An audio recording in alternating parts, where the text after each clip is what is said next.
요즘 저를 아주 강하게 격동시키는 말씀이 있습니다. 요한계시록 1장 5절로 또 충성된 증인으로 죽은 자들 가운데서 먼저 나시고 땅의 임금들의 머리가 되신 예수 그리스도로 말미암아 은혜와 평강이 너희에게 있기를 원하노라. 우리를 사랑하사 그의 피로 우리 죄에서 우리를 해방하시고 그 아버지 하나님을 위하여 우리를 나라와 제사장으로 삼으신 그에게 영광과 능력이 세세토록 있기를 원하노라. 아멘. 나라와 제사장으로 삼으신 예수 그리스도 이름을 높여드립니다. 태초에 말씀이 계셨고 말씀이 하나님과 함께 계셨고 그 말씀이 곧 하나님임을 저희들이 믿습니다. 그 말씀이 육신이 되어 이 땅에 예수 그리스도로 오셨죠. 예수님께서 이 땅에 그리스도 구원자, 구세주로 오셔서 우리에게 주시려고 했던 것은요, 하나님의 나라입니다. 그래서 회개하라, 천국이 가까이 왔느니라고 하셨어요. 근데 그 천국은 죽어서 가는 천국 이전에 여기 있다 저기 있다 하지 못하리니 너희 안에 있느니라고 하셨습니다. 사도들은 그 천국을 성령 안에서 의와 평강과 희락이라고 얘기했죠. 예수님이 결국 우리 심령 가운데 성령님을 보내시고 성령님 안에서 의와 평강과 희락을 주려고 하신 건데요. 상황과 환경, 사람들로 계속 우리의 행복과 불행을 희소하면서 널뛰게 하는 거 아닙니까? 외물에 영향받지 않는 사람들, 외물 불가필이라고 하죠. 동양에서는 외물은 반드시 영향을 준다고 되어 있어요. 불가필, 완전치 못하다는 얘기입니다. 그래서 우리는 항상 보는 것, 들리는 것, 감각하는 것으로 요동을 치죠. 근데 예수님은 그거 상관없이 우리 마음속에 변치 않는 안식, 성령님 안에서 평화를, 완벽한 평화를 주려고 하신 겁니다. 그런데 결국 하나님의 나라가 우리 안에 이루어지고 그 다음에는 뭘 하려고 하신 거냐면요, 제사장 삼으시려는 거였어요. 제사장은 하나님께 죄를 들고 가는 자입니다. 그 자신이 거룩한 것은 물론 백성들의 죄를 대신 들고 가는 자예요. 대신 회개하는 사람이죠. 그래서 성령님께서 기도하듯 예수님께서 기도하듯 우리도 제사장이 돼서 기도하라고 하신 거예요. 우리의 궁극적인 목표는요, 제사장 되는 겁니다. 성령님 안에서 의와 평강과 희락을 누리고 그 다음은 제사장이 돼서 모든 성도를 위해 간구하는 게 우리 인생의 목표입니다. 바로 중보기도입니다. 왜 중보기도 해야 되냐고요? 그게 인생의 목표이기 때문이에요. 예수님이 오신 이유이기 때문입니다. 예수의 피로 우리의 죄를 깨끗이 하시고 결국은 나라와 제사장 삼으시려고 했기 때문에 킹덤과 프리스트를 만들려고 하신 거거든요. 성령님께서 말할 수 없는 탄식으로 기도하시듯 이 땅에 계시는 동안 예수님이 깊은 탄식과 슬픔으로 간구와 기도를 올리셨던 것처럼 우리도 모든 성도를 위해, 우리 자녀들을 위해, 가족을 위해, 주변에 맡겨진 모든 영혼들을 위해 충보하는 자가 되는 것을 하나님이 바라시기 때문입니다. 저기 눈산이 보이네요. 역광이어서 잘 안 보일 수도 있는데, 네, 만년설입니다. 영원히 변치 않는 눈처럼 우리도 영원히 변하지 않는 마음, 안식을 주시고 죄를 없앤 뒤에, 죄가 없어진 다음에는 모든 성도를 위해 간구하는 자가 되는 거예요. 자, 그런데 한번 생각해 보십시오. 우리가 만일 모든 성도를 위해 간구하지 않으면요, 반드시, 이건 반드시입니다, 자기 연민에 빠집니다. 자기 감정, 자기 기분에 빠집니다. 이기적인 자아에 함몰될 수밖에 없어요. 온 마음과 힘과 뜻과 생명을 다해 하나님을 사랑하고 이웃들을 내 몸처럼 사랑하면요, 울고 있는 이웃들을 위해 기도합니다. 동해하는 이웃들을 위해 살려달라고 부르짖는 거예요. 그게 모든 성도를 위해 간구하는 거죠. 충보기도입니다. 왜냐면 우리는 왕같은 제사장이기 때문이에요. 근데 만약 그 역할을 안 하고 있으면, 왕같은 제사장 역할을 안 하고 있으면 말이에요, 그저 하나님의 나라가 임했다. 세상 부름없어라. 성령의 안식 가운데, 말할 수 없는 인재의 놀라운 기쁨 가운데 항상 머물고 있어요. 심지어 기사와 이적도 나타났습니다. 마치 예수님이 말씀하신 것처럼 천국이 이루어진 것 같아요, 마음속에. 그런데 그가 만일 모든 성도를 위해 간구하지 않으면요, 반드시 자기 감정, 자기 기분, 자기 상념에 빠진다니까요. 그래서 결국은 우울해집니다. 낙심낙담하고 절망하게 돼요. 심지어 죽고 싶은 생각도 듭니다. 이게 뭐지? 하나님의 임재 가운데 있었는데. 우리가 흔히 얘기하는 은사 편중주의, 제가 이름 그렇게 붙인 겁니다만은, 말씀이 약하거나 말씀이 없는 은사만 얘기하는 곳에서 하나님의 임재 강조하죠. 기름 부으심 얘기합니다. 성령의 불을 항상 말을 하지만, 근데 여기에는 말씀이 약하기 때문에, 없기 때문에 회개가 없어요.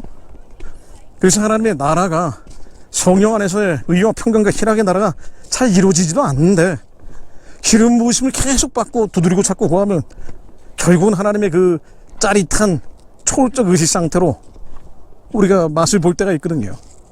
근데 그런다고 해도 말이죠, 세상 다 끊고 은둔자처럼 수도원에 들어가 있어도 말이죠, 모든 성도를 위해 간구하지 않으면, 우리가 왕같은 제사장 역할을 안 하고 있으면요, 반드시 자기 상념이 들어와요. 자기 감정, 자기 기분 삐지기 시작합니다. 별것도 아닌데 틀어져요. 그래서 근둔 생활하는 기독교인들 보면은요, 중세 수도원들도 그랬겠지만 다 세상 끊고 산속 기도원에서 그냥 하나님만 바라보고 사는 분들 보면은요, 그 안에서 별의별 일들이 많습니다. 시기 질투하고 미응증오, 갈등 상황 벌어지고요. 왜 그러냐면은 모든 성도를 위해 간구하는 제사장이 결국 목표인데, 하나님이 그래서 회개해라, 천국이 이를 것이다 라고 얘기하셨는데, 천국을 마음속에 맛본다고 해도요, 제사장 역할을 안 하면, 모든 성도를 위해 간구 안 하면, 우리에게 맡겨진 영혼들, 떠오르는 모든 사람들, 심지어 우리를 박해하고 미워하는 사람들, 거절하는 사람들, 원수마저도 기도하지 않으면요, 그들을 위해 영이 구원받을 수 있도록 기도하지 않으면, 그러면은요, 자기 생각이 들어온다니까요. 이 지긋지긋한 이기심이 또 일어나는 거예요. 이기적인 정욕과 탐심들이 일어나는 겁니다. 그래서 온갖 그 좁은 공동체 안에서 시기, 질투, 원망이 일어나고요, 안에서 분쟁이 일어납니다. 왜냐하면 우리는 왕같은 제사장들이거든요. 그래서 여러분들 우울해집니다. 제사장 역할 안 하면 우울해져요. 더 쉽게 얘기하면 남기도 안 하면 자기 상념에 빠진다니까요. 그래서 중보기도 하셔야 돼요. 자녀들을 위해 기도하고, 자기를 미워하고 증오하고 싫어하는 사람들을 위해서 기도하고, 거절하고 수치심과 모욕감을 준 남편을 위해서, 아내를 위해서도 기도하고, 오히려 더 기도해야죠. 원수마저도 사랑하며 기도해야 돼요. 그게 왕같은 제사장입니다. 성령님이 그렇게 기도하세요. 예수님이 그렇게 기도하십니다. 깊은 탄식과 눈물로 기도하셨던 분이에요. 땀이 핏방울 되도록 기도하신 분입니다. 예수님 위해서 기도한 게 아니잖아요. 이 불쌍한 영혼들을 위해서 기도한 거예요. 결론입니다. 남 생각 안 하면 자기 생각으로 빠집니다. 여러분들이 저에게 당신도 우울해질 때가 있느냐, 당신도 허무감에 빠질 때가 있느냐, 혹은 죽고 싶은 생각이 실처할 때가 있냐, 있습니다. 근데 그때는 언제인고 아니에요? 모든 성도를 위해 간구하지 않을 때, 충복이정하지 않을 때입니다. 그때는 자기 신세 한탄이 나오기 시작해요. 자기 걱정, 근심, 염려에 빠지기 시작합니다. 이게 바로 죄예요. 예수의 피는 이 죄를 없애기 위해 왔는데, 우리가 연약한 자들이기 때문에 여전히 죄악된 본성들이 남아있단 말이에요. 이게 바로 이기심이에요. 자기 걱정, 근심, 염려, 자기 연민, 자기 감정, 자기 기분에 빠지는 겁니다. 아세라 목상이니 다른 데 있는 게 아니에요. 바알의 신당이 바로 우리의 타락한 감정, 기분이에요. 그러므로 하나님 우리를 주님의 나라로 만들어 주셨으니 제사장 되기 원합니다. 우리 자녀들의 죄를 대신 안고 주님의 제단 앞으로 나갑니다.